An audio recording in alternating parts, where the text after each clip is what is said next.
الحمد لله رب العالمين والعاقبة للمتقين والصلاة والسلام على سيد الأنبياء والمرسلين محمد وعلى آله وأصحابه أجمعين.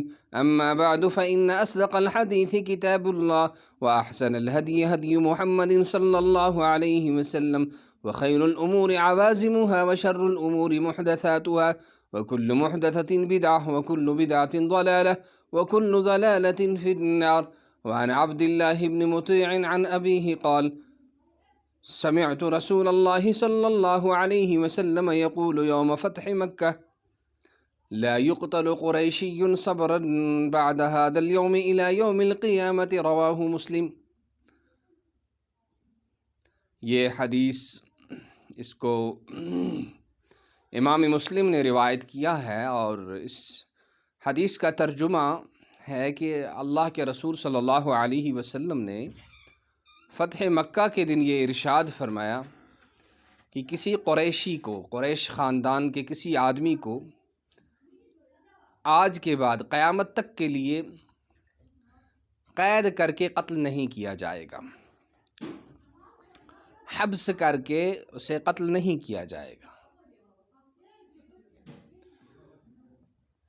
اور یہ ارشاد آپ صلی اللہ تعالیٰ علیہ وسلم نے فتح مکہ کے موقع پر فرمایا. تو اس حدیث کا مطلب کیا ہے؟ اس حدیث کا وہی مطلب ہے جو آپ صلی اللہ تعالیٰ علیہ وسلم نے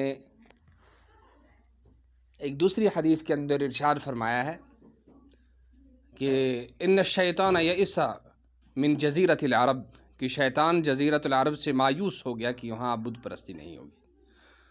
تو ایک اور دوسری حدیث میں آیا ہے کہ اللہ کے رسول صلی اللہ تعالیٰ علیہ وسلم نے فرمایا کہ قریش اللہ کے دین سے ہٹیں گے نہیں، اس کو چھوڑیں گے نہیں، ارتداد کا شکار نہیں ہوں گے.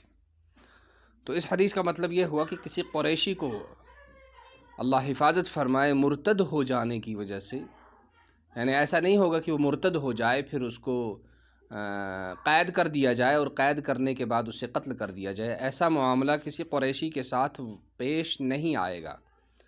تو یہ ارشاد آپ صلی اللہ تعالیٰ علیہ وسلم نے فرمایا، اور آپ صلی اللہ تعالیٰ علیہ وسلم کے اس ارشاد کا مقصد بھی یہی ہے کہ قریش کا جو دین ہوتا ہے وہ مضبوط ہوتا ہے، اللہ تعالیٰ ان کو دین پر ثبات اور ثابت قدمی نصیب فرماتے ہیں. تو اس حدیث کا مطلب یہی ہے جو آپ صلی اللہ تعالیٰ علیہ وسلم نے فرمایا ہے. السلام علیکم ورحمۃ اللہ وبرکاتہ.